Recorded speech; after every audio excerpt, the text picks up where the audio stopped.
Olá, irmãos, tudo bom com vocês? Para quem não me conhece, meu nome é Lucas Minhacava, então hoje eu estou tendo o privilégio de poder trazer a mensagem para o culto de oração de hoje. Bom, seguindo então com o tema de missões, que é o tema de julho, que começou lá com o pastor Shinobu, depois foi com o pastor Marcelo e o presbítero Edson.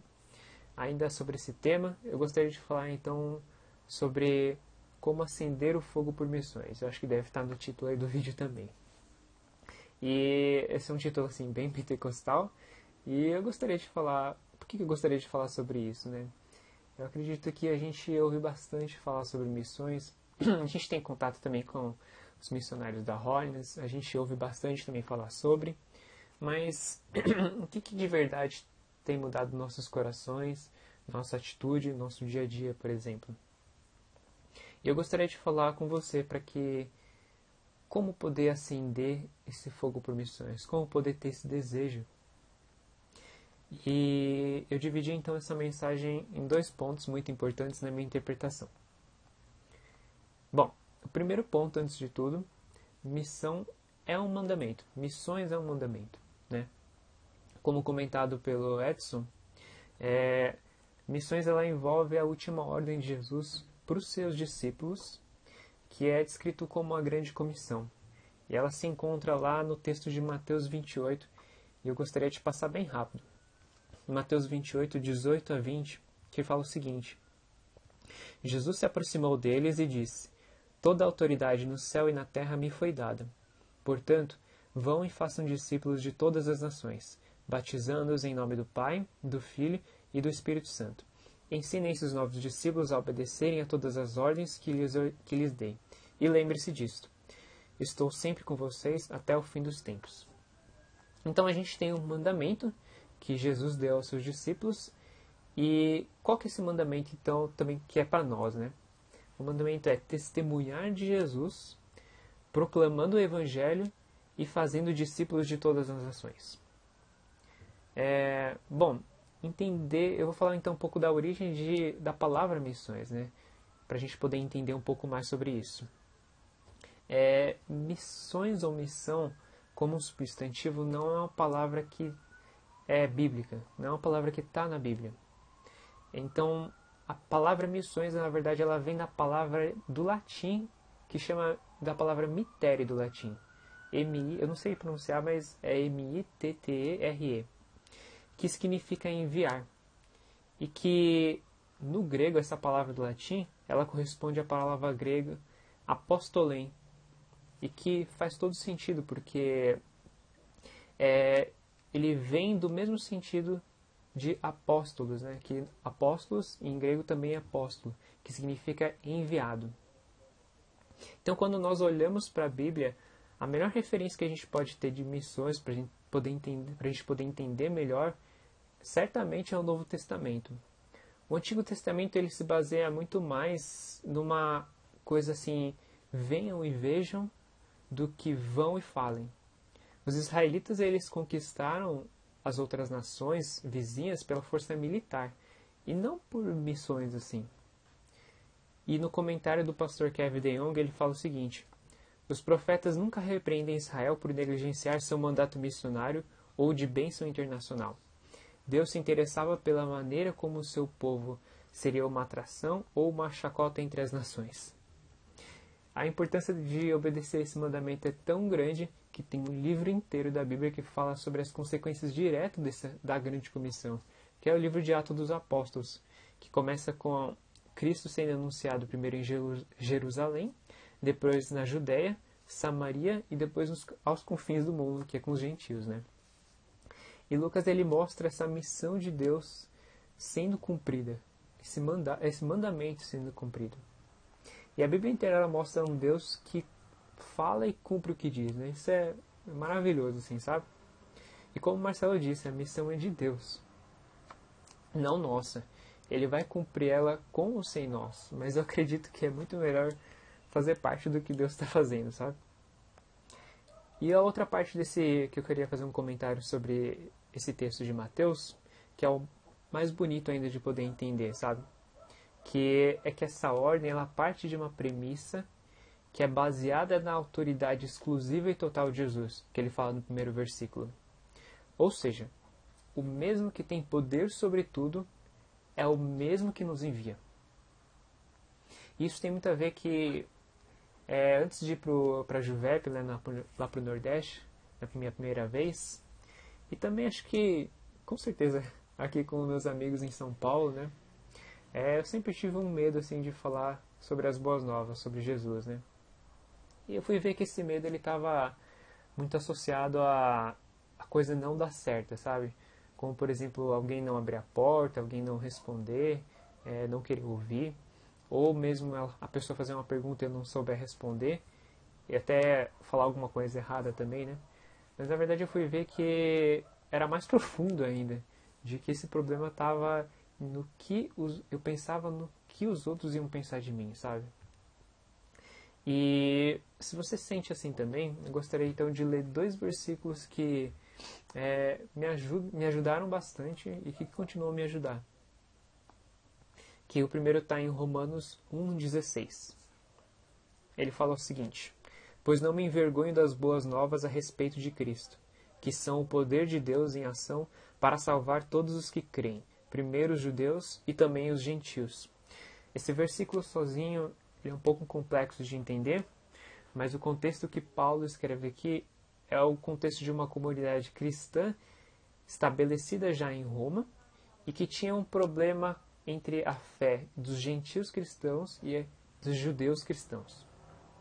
O sentido aqui de envergonhar que Paulo ele usa, ele pode ser identificado assim como a gente entende no sentido na hora, do tipo envergonhar, assim. Isso porque o evangelho ele era desprezado na época, principalmente pelas pessoas nas mais altas escalas assim, da sociedade. Mas ele também pode ser entendido em relação ao passado de Paulo, porque ele era um perseguidor dos cristãos. Então ele podia ter certo descrédito, tanto entre os cristãos quanto os judeus.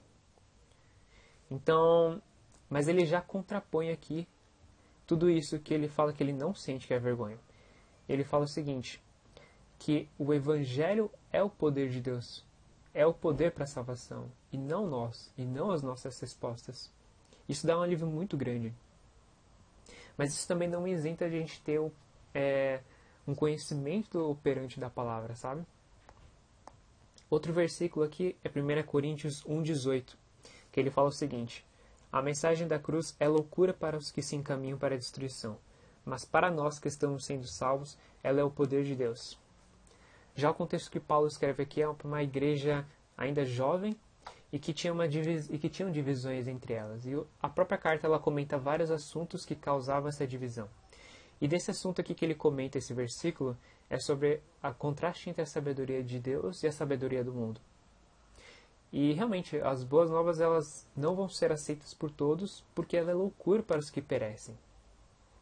E também é muito louco você pensar que há quase 2000 anos atrás, um judeu condenado é responsável pela salvação das nossas vidas, sabe? Bom, então agora o primeiro ponto é missões como mandamento e o segundo ponto é a graça de Deus. E eu gostaria primeiro de começar a falar o que é o amor, o que é o amor de Deus.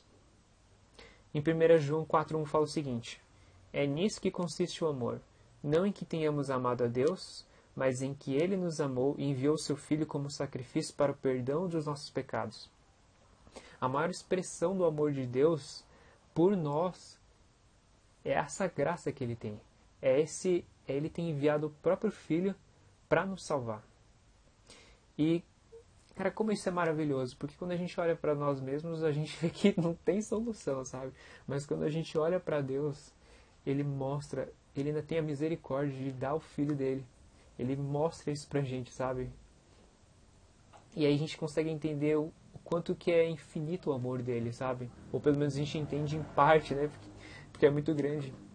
Isso faz cada vez mais pensar na ordem da grande comissão, não só como uma ordem, mas como uma expressão do amor de Deus por nós.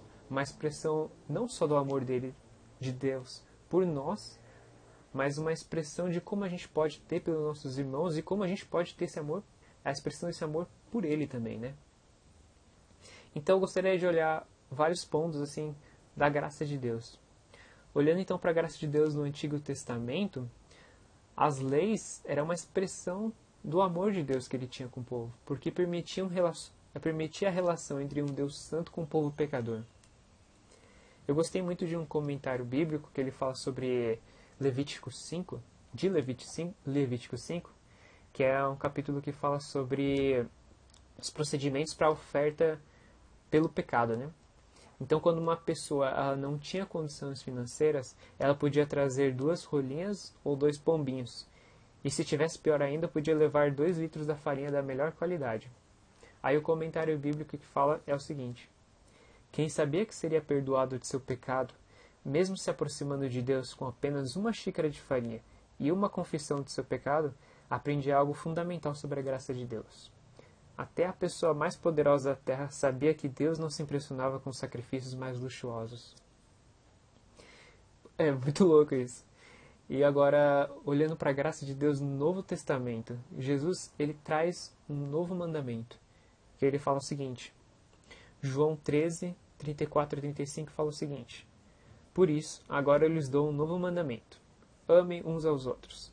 Assim como eu os amei, vocês devem amar uns aos outros. Seu amor uns pelos outros provará ao mundo que são meus discípulos. A ordem para amar que ele deu para os discípulos não era uma novidade para eles, porque isso já estava incluso no que em Levíticos 19, 18, que fala: ame o próximo como a ti mesmo, como a si mesmo, né? Só que aí Jesus, né? Aí ele fala o seguinte, ele muda esse parâmetro de amor, ele fala o seguinte: ame os outros como eu amei vocês. E depois ele acrescenta uma coisa, ele fala o seguinte: não existe amor maior do que dar a vida por seus irmãos. Então, olhando agora essa graça manifesta em nós. Eu acredito que quando o Espírito Santo ele permite a gente entender o que Jesus fez por nós e a nossa situação de depravação, a nossa vida ela começa a ser dedicada a querer ver a salvação dos outros também, sabe? De querer ver os outros experimentarem dessa graça de Deus. E lembra bastante também o logo do Radical Sertão, que ele fala o seguinte: até onde você iria por uma vida? E com toda cautela, eu gostaria de dizer uma coisa que... Sabe quando você olha para aquela pessoa, aquela pessoa tipo muito boa assim, sabe? Mas você fala assim, nossa cabeça, mas só faltou Jesus. Eu acho que eu acho que deve ter um nível de compreensão da graça de Deus que quando a gente olha uma pessoa dessas, a gente vai falar assim, cara, essa pessoa merecia mais do que eu, sabe? E outro ponto é a graça manifestada na vida dos outros também. A gente pode olhar tanto para a graça que está em nós, como na vida dos nossos irmãos. Isso através, principalmente, do testemunho que eles dão, sabe? Eu gostaria de finalizar, então, lendo o testemunho de um cristão ex-muçulmano, que é da revista Portas Abertas, que eu gostaria de recomendar muito, que é uma organização que ajuda cristãos perseguidos em outros países, e que ele fala o seguinte, ele usa um pseudônimo chamado Saif, que é o nome do cara, e ele fala o seguinte: eu tenho 7 filhos, um deles é deficiente e não pode andar. Quando eu trouxe o Novo Testamento para minha casa, minha filha começou a se mexer. Eu comecei a ler a Bíblia e ela começou a andar. Que loucura isso. Bom, então esses foram os 2 pontos que podem te ajudar a crescer mais pelo desejo de missões. Então, só retomando, o primeiro ponto é a ordem e essa obediência a esse mandamento de Deus como uma expressão do amor dele por nós, de nós por ele e de nós pelos outros, né? E o segundo ponto é a compreensão da graça de Deus manifestada pelo seu Filho, Jesus Cristo. Amém? Então gostaria de terminar com uma oração. Pai, eu te agradeço por esse momento, pelo privilégio de poder ter contato com a Tua Palavra, Pai, de poder ouvir a Tua voz, Senhor. Pai, eu te agradeço, Pai, espero que o Senhor continue preparando o nosso solo, Senhor, continue a regar ele, Pai, para que a gente possa cada vez mais ter sede de Ti, Senhor, ter sede de poder entender a Tua obra que o Senhor realizou na cruz, Pai, para nossa salvação, Senhor. E é a cada vez mais entender o quanto que esse amor que o Senhor deu para nossas vidas, Pai, e que através desse amor, da compreensão do amor que o Senhor dá para a gente possa também refletir esse amor pelos outros. É isso que eu te peço, te agradeço, em nome de Jesus. Amém.